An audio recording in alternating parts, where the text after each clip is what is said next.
Hello बच्चों। तो बच्चों आज हम एक नया चैप्टर स्टार्ट करने वाले हैं। चैप्टर का नाम है ट्रिग्नोमेट्री। हिंदी में हम लोग इसे कहते हैं त्रिकोणमिति। ठीक है। क्लास 10th वालों के लिए ये एकदम नया चैप्टर है, तो ये चैप्टर से घबराने की ज़रूरत नहीं है। ये चैप्टर बहुत ही इजी चैप्टर है और ये चैप्टर अगर आपने पढ़ लिया तो क्लास 10th के बाद जिस भी क्लास में आप पढ़ेंगे, अगर मैथ पढ़ रहे हैं तब तो ये पढ़ना ही पड़ेगा। अगर आप फिजिक्स पढ़ रहे हैं तो ट्रिग्नोमेट्री की उसमें बहुत ज़्यादा ज़रूरत पड़ती है। यानी अगर हम देखें एक दृष्टि से तो ट्रिग्नोमेट्री फिजिक्स और मैथ में बहुत ज़्यादा यूज़ होने वाला चैप्टर है और ये चैप्टर एकदम इजी है। अगर बस थोड़ा सा आपने अगर बेसिक चीज़ों पर ध्यान दे दिया तो इसके क्वेश्चंस बहुत ही इजी आते हैं। तो हम लोग आज स्टार्ट करते हैं ट्रिग्नोमेट्री। एकदम बेसिक से चलेंगे, ये मानते हुए कि आपको एग्ज़ाम कुछ भी ट्रिग्नोमेट्री में पता नहीं है। हम लोग एकदम ज़ीरो लेवल से स्टार्ट करेंगे, तो ध्यान दीजिएगा और अच्छे से समझिएगा। अगर कहीं डाउट होता है तो आप कमेंट कर सकते हैं और पूछ सकते हैं। ठीक है। तो हम लोग स्टार्ट करते हैं ट्रिग्नोमेट्री। ध्यान से देखिएगा। ये हो जाएगा हमारा ट्रिगोनोमेट्री। इसे हम लोग कहते हैं हिंदी में त्रिकोणमिति। ठीक है।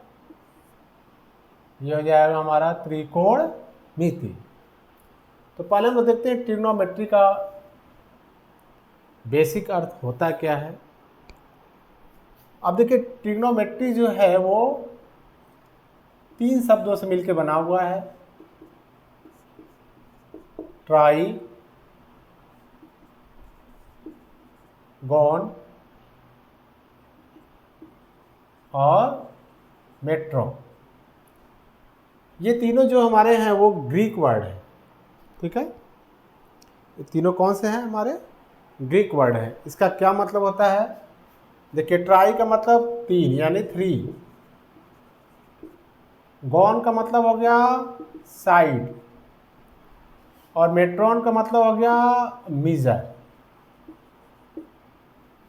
अब 3 का मतलब आप समझते ही हैं, 3। साइड, साइड का मतलब भुजा।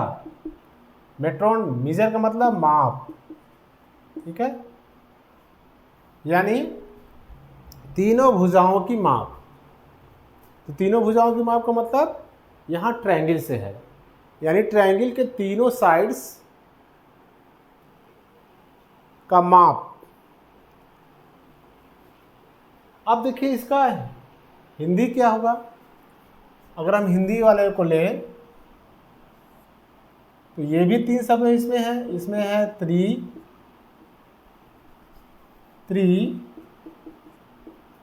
दूसरा शब्द है कोण और तीसरा शब्द है मिति। त्रि का मतलब 3, कोण का मतलब आप जानते ही एंगल, और मिति का मतलब यहां भी है मीजर या मापन। ठीक है। तो देखिए यहां पे भुजा, साइड और यहां पे कोण, यानी त्रिकोणमिति का मतलब ही हुआ कि किसी भी ट्रायंगल के एंगल और साइड का मापन। यानी ट्रायंगल के एंगल और साइड में क्या रिलेशन है, उसी के बारे में हमको पढ़ना है ट्रिग्नोमेट्री में। ठीक है। यानी मैथ की वह शाखा जिसमें हम लोग किसी भी ट्रायंगल के एंगल और उसके साइड्स के बीच में क्या रेशियो होता है, क्या संबंध होता है, पढ़ते हैं। तो उस शाखा को हम लोग क्या कहते हैं, उस ब्रांच को हम लोग क्या कहते हैं? ट्रिग्नोमेट्री या त्रिकोणमिति। समझ में आया? यानी ट्रिग्नोमेट्री में हमें बेसिक पढ़ना क्या है हमें ट्रिग्नोमेट्री में सिर्फ पढ़ना है किसी भी ट्रायंगल के साइड्स और उसके एंगल में क्या संबंध होता है, क्या रिलेशन होता है, यही हमें बस पढ़ना है। कितना इजी है। अब देखते हैं क्या रिलेशन होता है उनमें, ध्यान से देखिएगा। तो आप जानते हैं कि अगर कोई भी ट्रायंगल है तो ट्रायंगल के कुल कितने पार्ट्स होते हैं। क्लास 9th में, क्लास 8 में, क्लास 7 में, क्लास 6 में ट्रायंगल के बारे में आप लोग पढ़ चुके हैं। तो ट्रायंगल में कुल कितने पार्ट होते हैं। ट्रायंगल के कुल 6 पार्ट होते हैं। कौन कौन से। 3 साइड्स होते हैं और 3 एंगल, उसको कहीं कहीं पे हम लोग वर्टेक्स भी बोल देते हैं, ठीक है। तो ट्रायंगल में कितने साइड होते हैं, 3 साइड और 3 एंगल। तो 3 साइड्स और 3 एंगल के बीच में क्या रिलेशन होता है, यही हमें बताता है ट्रिग्नोमेट्री। तो देखते हैं क्या रिलेशन होता है।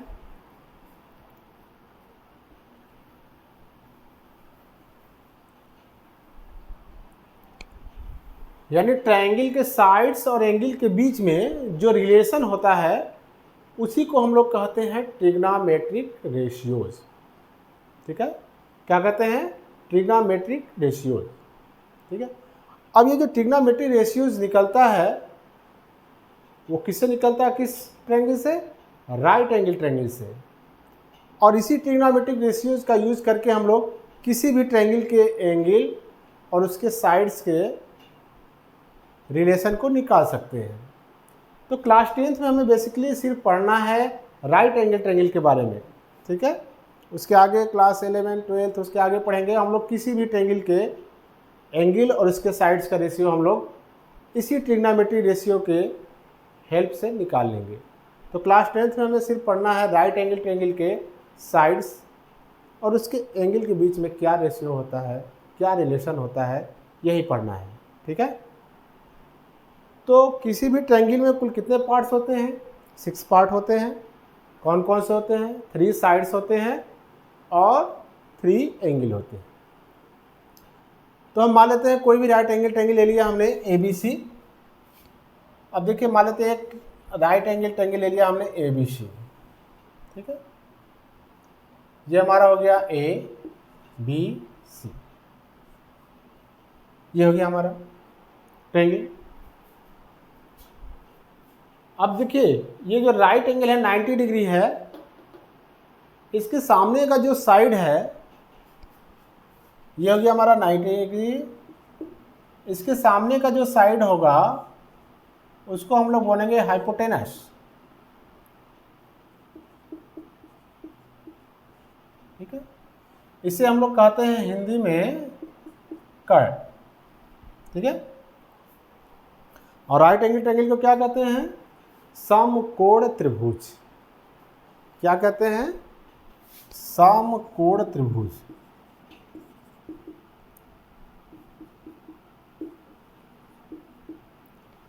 ये हमारा हो गया समकोण त्रिभुज। इसमें एक कोण क्या होगा 90 डिग्री यानी 90 डिग्री का। अब बाकी जो 2 एंगल बचे हुए हैं वो क्या होंगे, 90 डिग्री से दोनों एंगल क्या होंगे, कम होंगे, जिससे हम लोग क्या कहते हैं, एक्यूट एंगल ट्रायंगल, ठीक है। इन दोनों एंगल को क्या कहते हैं, एक्यूट एंगल, या हिंदी में कहते हैं न्यून कोण। न्यून माने छोटा, ठीक है, न्यून कोण।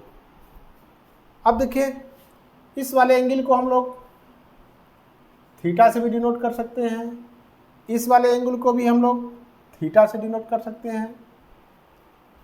थीटा क्या है, थीटा भी किसी भी एंगल का मेजरमेंट है। इसे हम लोग ग्रीक वर्ड से यूज करके, यानी थीटा क्या है, एक ग्रीक वर्ड है जिसको हम लोग किसी भी एंगल को डिनोट करने के लिए लिखते हैं, एक प्रकार का सिंबल है, ठीक है। तो जैसे आप यहाँ पे लिख सकते हैं angle A equal to theta. Theta का मान कुछ भी हो सकता है, 1 डिग्री, 2 डिग्री, 3 डिग्री, 0.5 डिग्री, जो भी लेना है कुछ भी मान ले सकते हैं। तो अब डिसाइड करिए कि अब ये हमारा राइट एंगल ट्रायंगल है तो इसमें कौन सा परपेंडिकुलर होगा और कौन सा बेस होगा। अब ये कतई नहीं है कि जो हमारा जो ये वाला जो नीचे वाला साइड है वो बेस होगा और ये जो साइड है ये क्या होगा, परपेंडिकुलर होगा। कोई ज़रूरी नहीं है। ये किस पे निर्भर करता है? ये निर्भर करता है कि हम एंगल कौन सा ले रहे हैं, किस एंगल के रिस्पेक्ट में हम लोग साइड को देख रहे हैं, तब जाके डिसाइड करेंगे कि कौन सा साइड हमारा क्या है, परपेंडिकुलर है, लंब है, और कौन सा साइड बेस है यानी आधार है। बेस को हम लोग क्या कहते हैं, आधार। परपेंडिकुलर को हम लोग कहते हैं हिंदी में लंब। ठीक है। तो अब जैसे यही ट्रेंगल है तो इसमें जो हाइपोटेनस कर्ड होता है, जो साइड हमारा हाइपोटेनस होता है, कर्ड होता है, वो फिक्स होता है। वो हमेशा क्या होता है, 90 डिग्री के अपोजिट, 90 डिग्री के सामने। ठीक है, 90 डिग्री के विपरीत जो भी साइड होता है उस साइड को हम लोग कहते हैं कर्ड या हाइपोटेनस। अब देखिए, अगर हम एंगल सी को मेजर करें, अगर हम एंगल सी को मेजर करें, ये वाला अगर एंगल हम मेजर कर रहे हैं तो ये हमारा हो जाएगा बेस, और इस एंगल सी के अपोजिट जो होगा साइड उसको कहेंगे परपेंडिकुलर। इसी को हम लोग हिंदी में कहते हैं लंब, और इसको बेस को कहते हैं आधार। ठीक है। और अगर हम एंगल ए के रिस्पेक्ट में लें, एंगल ए के रिस्पेक्ट में अगर देखें हम, यहाँ पे दूसरा हम लोग बना लेते हैं समकोण त्रिभुज। अगर ये एंगल ए है हमारा, ये एंगल बी हो गया और ये एंगल सी हो गया। अगर एंगल ए के रिस्पेक्ट में अगर हम इसके साइड को मेजर करते हैं तो ये देखिए 90 डिग्री है, तो इसके सामने वाला जो साइड है वो हमेशा क्या होगा, हाइपोटेनस ही होगा। ये हमेशा कर्ड होगा, और ये जो हमेशा कर्ड जो है वो सबसे बड़ी भुजा होती है। क्यों? क्योंकि ये राइट एंगल ट्रायंगल है, तो इसका सबसे बड़ा कोण कौन सा है, 90 डिग्री। ये दोनों 90 से छोटे हैं, तो सबसे बड़ा साइड भी यही होगा। अब पाइथागोरस थ्योरम आपने पढ़ा भी होगा। अगर दो साइड आपको पता है तो पाइथागोरस थ्योरम लगा के हम तीसरा साइड निकाल लेते हैं। तो हमको दो साइड पता होता था तब जाके हम लोग तीसरा साइड निकाल लेते थे। लेकिन ट्रिग्नोमेट्री में क्या है, ट्रिग्नोमेट्री में अगर एक साइड पता है, एक एंगल भी पता है, तो भी हम लोग उसके सभी पार्ट्स को निकाल लेंगे, सभी एंगल को निकाल लेंगे, सभी साइड को निकाल लेंगे। यही है ट्रिग्नोमेट्री का जादू। अभी हम थोड़ी देर बाद इसको डिस्कस करेंगे कि इसका क्या यूज है, कैसे निकालते हैं। फिलहाल हम लोग देखते हैं। अब एंगल ए को अगर हम लें तो एंगल ए के रिस्पेक्ट में देखिए हाइपोटेनस तो वही रहेगा। अब एंगल ए के जो अपोजिट साइड है ये वाला, तो ये क्या हो जाएगा हमारा, ये हमारा हो जाएगा परपेंडिकुलर। क्या हो जाएगा, परपेंडिकुलर। इसको हम लोग हिंदी में कहते हैं लंब। अब और जो एंगल ए से सटा हुआ है जिसको हम लोग कहते हैं एडजेसेंट साइड, इसको क्या कहेंगे हम लोग, इसको कहेंगे आधार, बेस। एडजेसेंट साइड को हिंदी में क्या कहते हैं, संलग्न भुजा। क्या कहते हैं, अब देखिए ये कौन सा साइड है, एडजेसेंट साइड।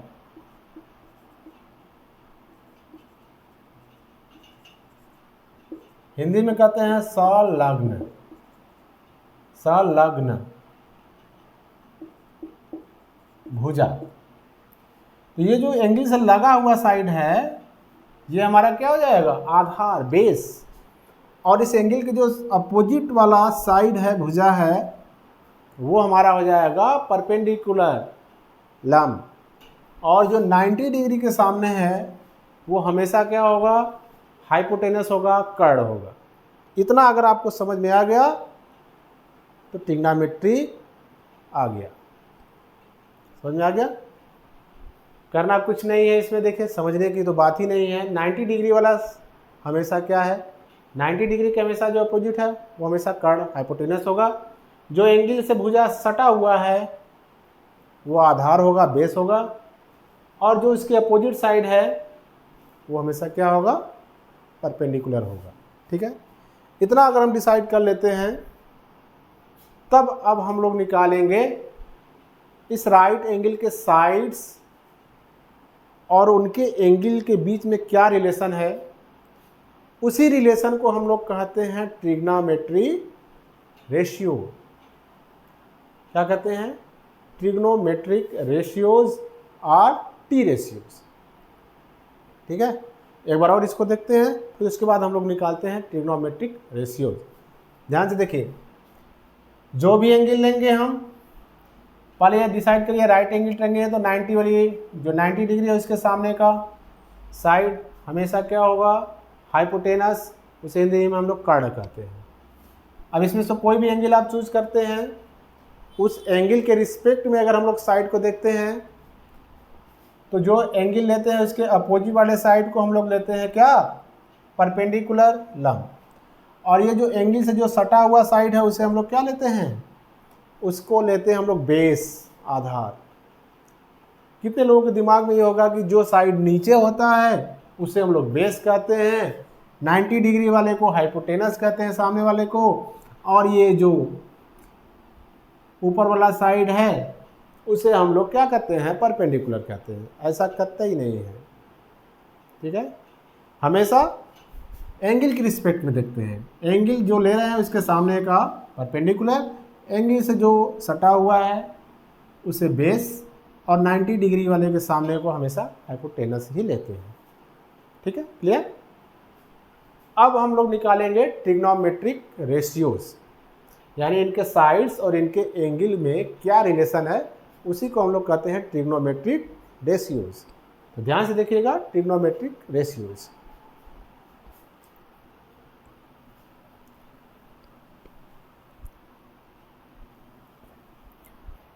तो हम एक ट्रायंगल ले लेते हैं, राइट एंगल ट्रायंगल ABC। फिर उसके बाद देखते हैं कि उसके साइड और उसके एंगल में क्या रिलेशन है। ध्यान से देखिएगा, तो ये हो जाएगा हमारा एक राइट एंगल ट्रायंगल ABC। ठीक है, ये हो गया हमारा राइट एंगल 90 डिग्री, और ये हो गया हमारा एंगल A, और ये हो गया एंगल B, और ये हो गया एंगल C। अगर हम एंगल A को देखें, एंगल A के रिस्पेक्ट में अगर हम देखें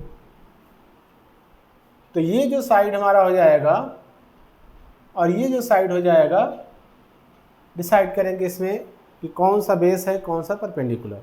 सबसे पहले देखते हैं कि 90 डिग्री के सामने क्या हो जाएगा हमारा, हाइपोटेनस, हाइपोटेनस, जिसे हम लोग कहेंगे कर्ण। अगर एंगल A के रिस्पेक्ट में देख रहे हैं तो ये हमारा हो जाएगा परपेंडिकुलर। क्या हो जाएगा, परपेंडिकुलर, जिसे हम लोग कहेंगे लंब। और एंगल A के रिस्पेक्ट में अगर AB को देखें हम, ये हमारा हो जाएगा बेस, जिसे हम लोग कहेंगे आधार। अब देखिए इसमें कितने साइड हैं, इस ट्रायंगल में कितने साइड हैं, इस ट्रायंगल में 3 साइड हैं। ठीक है, अगर दो साइड को एक साथ लें तो कितने तरह से हम उनको रेशियो निकाल सकते हैं, यानी दो साइड लेकर के कितने तरह से रेशियो निकाल सकते हैं। ध्यान से देखिएगा, एक साइड इसमें हो गया AB, और एक हो गया BC, और एक हो गया हमारा AC, यानी 3 साइड हमको मिले। अगर अब रेशियो तो 2 साइड का होगा, अगर हम दो साइड को लेकर के रेशियो निकालें तो कितने प्रकार से निकाल सकते हैं, क्योंकि हम लोग क्या पढ़ रहे हैं, ट्रिग्नोमेट्रिक रेशियोज, यानी ये हमारा हो जाएगा ट्रिग्नोमेट्री रेशियो। ठीक है, इसे T रेशियो भी कहते हैं। हिंदी में से क्या कहते हैं, हिंदी में से कहते हैं त्रिकोणमिति अनुपात। क्या कहते हैं, त्रिकोणमिति अनुपात। ठीक है जी। अब दो दो को अगर हम लेके निकालें तो देखिए क्या क्या होता है, कितने इसमें रेशियोज निकलते हैं। ठीक है, ये हो जाएगा ए बी बटा के बी सी, ए बी बटा के ए सी और बी सी बटा के ए सी, और इसके बाद इसी का अपोजिट हो जाएगा, यानी first ratio, second ratio, third ratio, और ये फोर्थ क्या होगा, इसी को उल्टा कर दें, यानी बी सी बटा के ए बी। पांचवा क्या हो जाएगा, ए सी बटा के ए बी। छठा क्या हो जाएगा हमारा, ए सी बटा के बी सी।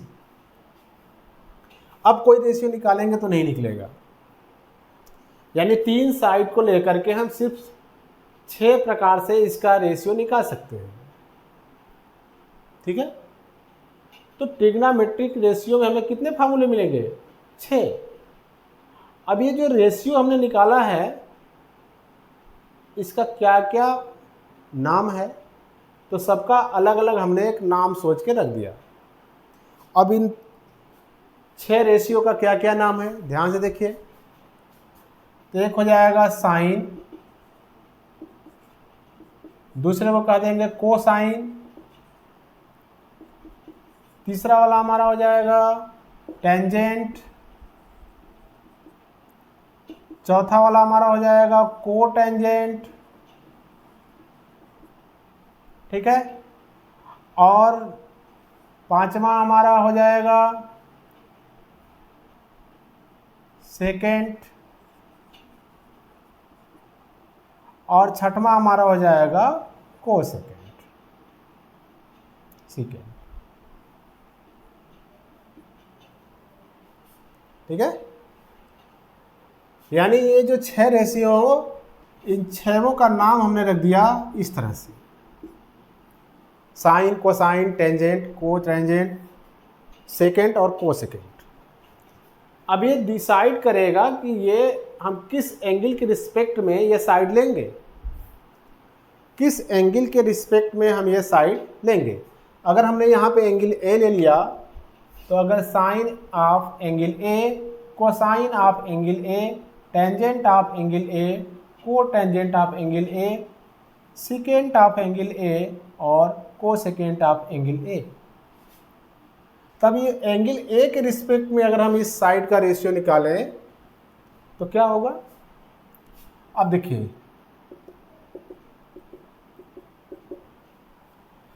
साइन ऑफ ए क्या होगा, तो साइन ऑफ ए हो जाएगा हमारा परपेंडिकुलर। ये देखिए साइन एंगल हमने ए लिया है, अब इस एंगल के रिस्पेक्ट में परपेंडिकुलर क्या हो जाएगा हमारा, बी सी।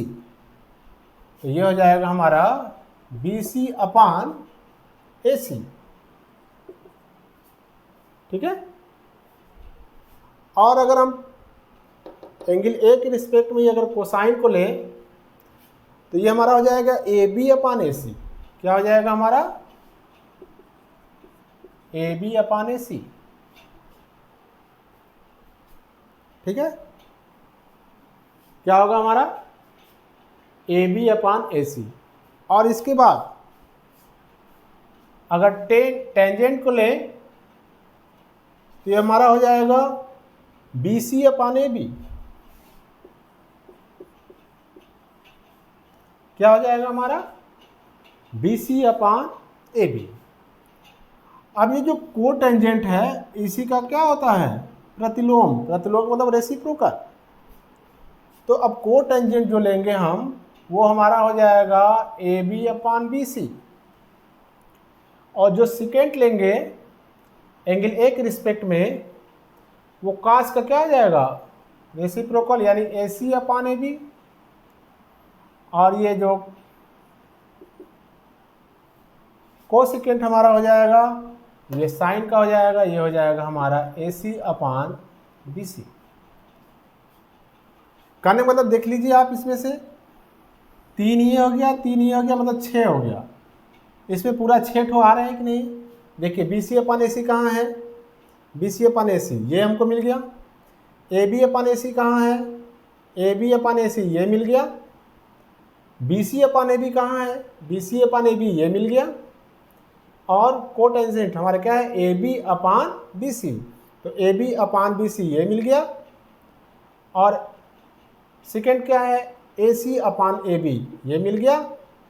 और को सेकेंड हमको क्या मिल गया, AC अपान BC, ये यानी 6 रेशियो हमने यहाँ पे लिख दिया और 6 का जो नाम है यहाँ पे लिख दिया। ठीक है। अब BC हमारा क्या है, यहाँ पे BC हमारा क्या है, ये परपेंडिकुलर है, ये हमारा हो जाएगा परपेंडिकुलर। AC हमारा क्या है, हाइपोटेनस है, हो जाएगा हाइपोटेनस। ठीक है। अब AB हमारा क्या है, AB हमारा है बेस, और AC क्या है, AC हमारा है हाइपोटेनस, ये हो जाएगा हाइपोटेनस।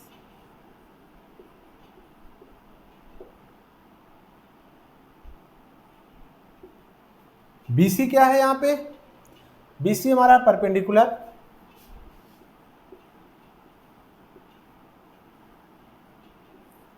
AB क्या है, बेस है, AB क्या है हमारा, बेस है,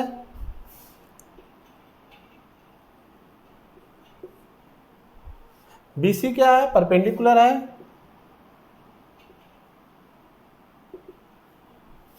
अब देखिए AC क्या है हमारा, हाइपोटेनस है,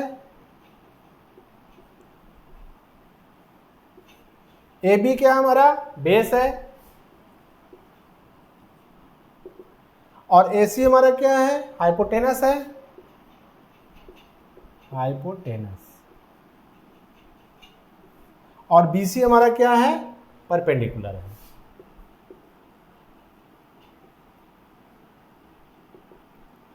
यानी ये हमको मिल गया ट्रिग्नोमेट्रिक रेशियोज, इसी को हम लोग कहते हैं ट्रिग्नोमेट्रिक रेशियोज, यानी इसके एंगल और इनके साइड के बीच में क्या रेशियो है। देखिए ये हमारा एंगल है A, हमने सिर्फ एंगल A के लेके चला है, आप चाहे तो एंगल B को भी ले सकते हैं, लेकिन एंगल B हमारा एक स्पेशल कंडीशन है। एंगल B के लिए आप कैसे डिसाइड करेंगे कौन सा परपेंडिकुलर है कौन सा बेस है, तो ये दोनों एक्यूट एंगल की बात हम यहाँ करेंगे। एंगल B स्पेशल कंडीशन है, जब हम लोग थीटा के वैल्यू निकालेंगे 90 डिग्री यानी साइन 90 डिग्री एंगल B के लिए हम लोग डिराइव करेंगे, तो उसको एक अलग से क्लास में हम बताएंगे। फिलहाल हम लोग दोनों एंगल A और C के लिए अगर हम डिसाइड करें, तो एंगल A के लिए हो गया, एंगल C भी लेंगे, तो इसके लिए कौन सा बेस होगा कौन सा परपेंडिकुलर होगा आप डिसाइड कर लेंगे। तो देखिए क्या हो गया, ये एंगल और उनके साइड्स के बीच के जो रेशियो हो गया, इसी को हम लोग क्या कहते हैं, ट्रिग्नोमेट्रिक रेशियोज। और इन रेशियोज की संख्या कितनी होती है, 6। ऐसा क्यों होता है, क्योंकि उसमें 3 साइड है, अगर 3 साइड को हम 2 को लेकर अगर हम रेशियो बनाएं तो सिर्फ 6 रेशियो बनेंगे, इसलिए ट्रिग्नोमेट्रिक रेशियोज की संख्या भी कितनी आती है, 6 आती है। अगर इसको हम हिंदी में देखें तो ये क्या हो जाएगा, परपेंडिकुलर को हम लोग लिखते हैं लंब और हाइपोटेनस को लिखते हैं कर्ण, तो साइन A बराबर हो जाएगा लंब बटा के कर्ण, बेस को लिखेंगे आधार और हाइपोटेनस को लिखेंगे कर्ण, परपेंडिकुलर को लिखेंगे लंब, बेस को लिखेंगे आधार, और यहाँ पे बेस है इसको लिखेंगे आधार, और परपेंडिकुलर को लिखेंगे लंब, हाइपोटेनस को लिखेंगे कर्ण, और बेस को लिखेंगे आधार, और हाइपोटेनस को लिखेंगे कर्ण, और परपेंडिकुलर को लिखेंगे लंब। तो ये हो जाएगा हमारा रेशियो। ठीक है। अब ये तो देखिए आप बोलेंगे सर ऐसा तो नहीं लिखा है, वहाँ पर तो लिखा है tan theta cos A cos B, तो इसका शॉर्ट फॉर्म होता है, वो इसका शॉर्ट फॉर्म होता है। तो शॉर्ट फॉर्म में कैसे लिखेंगे हम, अब देखिए हम लिखेंगे, अगर साइन A लिखें, साइन A इसका शॉर्ट फॉर्म हो जाएगा, देखिए यहाँ पे E है यहाँ पे E नहीं, ठीक है। तो साइन A हमारा क्या हो जाएगा, परपेंडिकुलर अपन हाइपोटेनस, तो परपेंडिकुलर अपन हाइपोटेनस, तो इसको शॉर्ट में ऐसे लिख सकते हैं P/H, कॉस ए को क्या लिख सकते हैं, इसको शॉर्ट में लिख सकते हैं, कोसाइन को कॉस लिख सकते हैं, ठीक है। कोसाइन क्या लिखते हैं शॉर्ट में, कॉस। कॉस हमारा क्या है, तो कॉस हमारा है बेस अपॉन हाइपोटेनस, यानी b/h। टेंजेंट, टेंजेंट को हम लोग लिख सकते हैं शॉर्ट में टेन, तो हो जाएगा टेन ए। ये हमारा क्या है, परपेंडिकुलर अपॉन बेस, यानी p/b, ठीक है। और कोटेंजेंट, कोटेंजेंट हमारा क्या है, बेस अपॉन परपेंडिकुलर, तो कोटेंजेंट को हम लोग लिखते हैं कॉट। एंगल ए है तो कॉट ए, और कॉट ए बराबर क्या हो जाएगा, बेस अपॉन परपेंडिकुलर, तो b/p। सेकेंड, सेकेंड को हम लोग लिख सकते हैं सेक, तो हो जाएगा सेक, एंगल ए हो गया तो एंगल ए, सेक ए बराबर हो जाएगा हाइपोटेनस अपॉन बेस, तो h/b। और को सेकेंड हमारा हो जाएगा हाइपोटेनस अपॉन परपेंडिकुलर, यानी इसको हम लोग लिख सकते हैं कोसेक। कॉस मत लिख लीजिएगा क्योंकि कॉस हमने पहले ही लिख चुका है, यहाँ पे कोसेक लिखिएगा, कोसेक ए। ये हमारा हो जाएगा हाइपोटेनस अपॉन परपेंडिकुलर, यानी h/p। ये हो जाएगा हमारा पहला, और ये हो जाएगा हमारा दूसरा, और ये हो जाएगा हमारा तीसरा, और ये हो जाएगा हमारा चौथा, और ये हो जाएगा हमारा पांचवा, और ये हो जाएगा हमारा छठवां। यानी 6 फार्मूले आपको शॉर्टकट में इस तरह से याद कर लेने हैं, ठीक है। अब ये याद करना है आपको, अब एकदम आसान है इसको याद करना। इस पे हम एक ट्रिक बताएंगे, हिंदी मीडियम वाले हो चाहे इंग्लिश मीडियम वाले हो, चुटकी में याद कर लेंगे इसको, और ये कभी भी भूलेगा नहीं, कभी भी नहीं भूलेगा, मरते दम तक नहीं भूलेगा ये फार्मूला। एक ट्रिक बताते हैं, ध्यान से देखिए। ये ट्रिक है इंग्लिश मीडियम वाले के लिए, ध्यान देखिएगा। इसको हम ऐसे लिख सकते हैं, अगर इसको याद करना हो तो ऐसे लिखेंगे, पंडित बद्री प्रसाद हरी हरी बोल, सोना चांदी तोल। समझ में आया? पंडित बद्री प्रसाद, पंडित बद्री प्रसाद, पंडित बद्री प्रसाद हरी हरी बोल, सोना चांदी तोल। अब देखिए कैसे याद करेंगे। ये हो गया यस, ये हो गया सी, और ये हो गया टी। यस का मतलब साइन थीटा, साइन थीटा कहिए चाहे साइन ए कहिए। देखिए साइन ए बराबर क्या हो गया, p/h। क्या हो गया, p/h। साइन के नीचे क्या है, p/h, ठीक है। और कॉस के नीचे क्या है, b/h, तो हो जाएगा cos is equal to b/h। T से 10, 10 के नीचे क्या हो गया हमारा, p/b, p/b। अब साइन का उल्टा क्या है, देखिए साइन क्या है हमारा, साइन इज इक्वल टू क्या है, BC अपॉन AC है। साइन हमारा क्या है, BC अपॉन AC, और ये क्या है, AC अपॉन BC, ठीक है। यानी हम साइन को लिख सकते हैं, sine A is equal to क्या है, यहां से देखिए p/h है,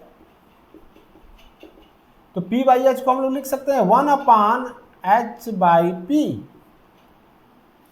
p/h को क्या लिख सकते हैं, 1/h/p, और h/p किसके बराबर है, कोसेक के बराबर, तो इसको लिख सकते हैं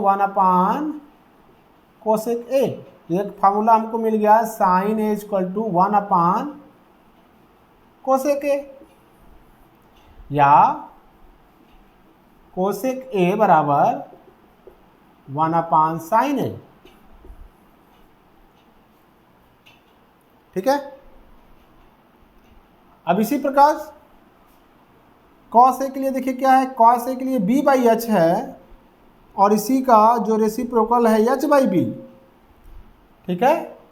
अब यहाँ b/h है और इसी का रेसिप्रोकल क्या है, h/b, यानी ये हमारा हो जाएगा साइन ए इक्वल टू हो जाएगा 1/कोसेक ए, कोसेक ए, और कॉस ए का रेसिप्रोकल हो जाएगा सेक ए।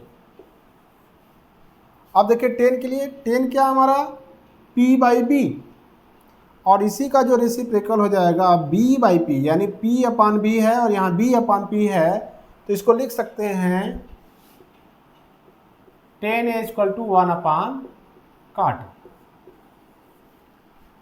ऐसे भी लिख सकते हैं कोसेक = 1/sin है, सेक = 1/cos है, और काट = 1/10 है। ये भी याद कर सकते हैं। इसको लिख लीजिए तो फिर हम मिटाएं, इसको लिख लीजिए तो हम फिर मिटाएं, क्योंकि ये फार्मूला भी आपको लिखवा देते हैं। अब देखिए ये अधूरा रह गया हमारा, बताते हैं। अब देखिए साइन के लिए क्या निकालेंगे हम लोग, p/h यानी परपेंडिकुलर अपॉन हाइपोटेनस। कॉस के लिए क्या हो जाएगा b/h base upon hypotenuse. Ten t है तो टेन थीटा के लिए क्या हो जाएगा p/b यानी परपेंडिकुलर अपॉन बेस। अब साइन का उल्टा क्या हो जाएगा हमारा, साइन का उल्टा क्या हो जाएगा कोसेक। यहाँ कोसेक, तो कोसेक क्या हो जाएगा, आप जान रहे हैं जब साइन का आपको पता चल गया तो साइन का उल्टा क्या है कोसेक। तो कोसेक क्या हो जाएगा h/p हो जाएगा, हाइपोटेनस अपॉन परपेंडिकुलर। कॉस का रेसिप्रोकल क्या होता है सेक, तो सेक के लिए देखिए क्या हो जाएगा, ये b, कॉस के लिए क्या है b/h है, तो सेक के लिए क्या हो जाएगा h/b। कहाँ है h/b। और टेन का जो रेसिप्रोकल क्या हमारा है कॉट, तो कॉट का क्या हो जाएगा b/p। देखिए कॉट का हो जाएगा b/p।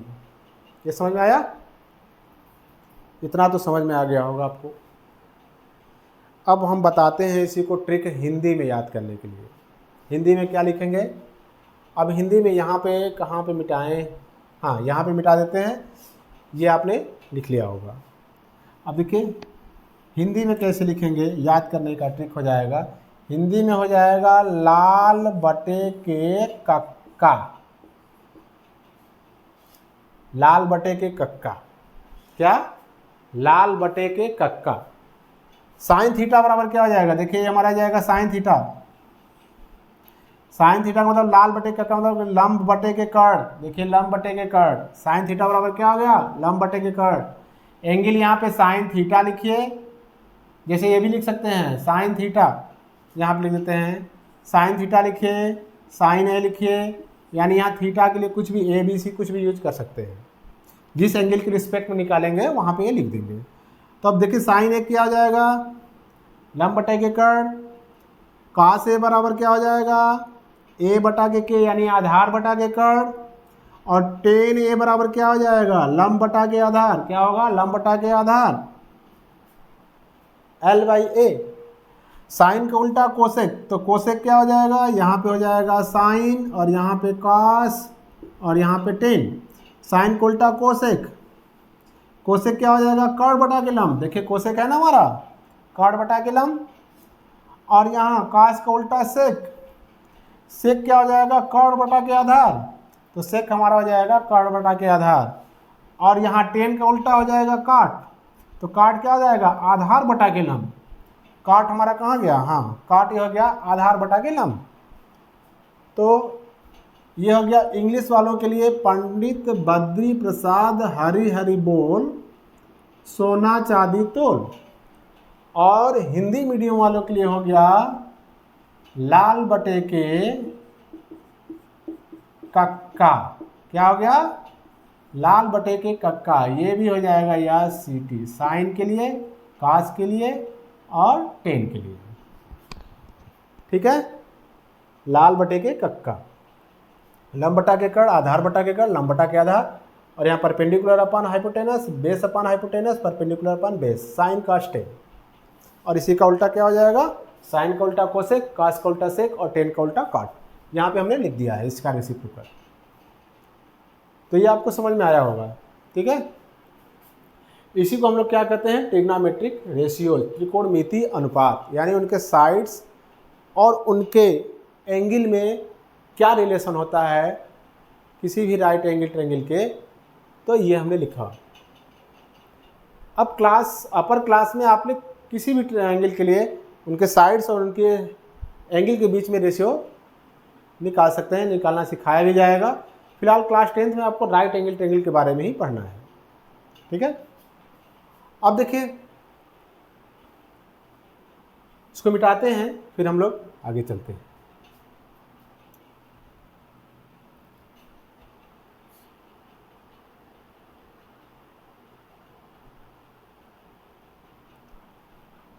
चलिए अच्छा, अब इसका यूज कहाँ पे होता है? ठीक है, ये जो हमने पढ़ा है ट्रिग्नोमेट्रिक रेशियोज, इसका यूज हमारे डेली लाइफ में कहाँ कहाँ होता है? तो बेटा इसका यूज, ऐसा कोई भी चीज़ आपको चारों तरफ दिखाई दे रही है, हर जगह इसका यूज है। मैथ में तो है ही, फिजिक्स में इसका बहुत ज़्यादा यूज है, एस्ट्रोनॉमी में इसका बहुत ज़्यादा यूज है। किसी भी माउंटेन, पर्वत का आपको हाइट निकालना है, बैठे बैठे निकाल लेंगे। किसी भी टावर का हाइट निकालना है, निकाल सकते हैं। किसी भी नदी की चौड़ाई निकाल सकते हैं। एस्ट्रोनॉमी में सूर्य का डायमीटर, सूर्य की दूरी, चंद्रमा का डायमीटर, दूरी, बहुत कुछ, इतना कुछ कि आप कल्पना भी नहीं कर पाएंगे कि इसका यूज कहाँ कहाँ हो सकता है। आज चंद्रमा पे जाइए, सूर्य पे जाइए, पृथ्वी पे जाइए, कहीं भी जाइए, मंगल ग्रह पे जाइए, हर जगह ट्रिग्नोमेट्री का यूज है। ये बेसिक चीज़ है, अगर आपने इसको समझ लिया तो आगे चाहे कितना भी ट्रिग्नोमेट्री आए, आपको सब एकदम आसान भी लगेगा।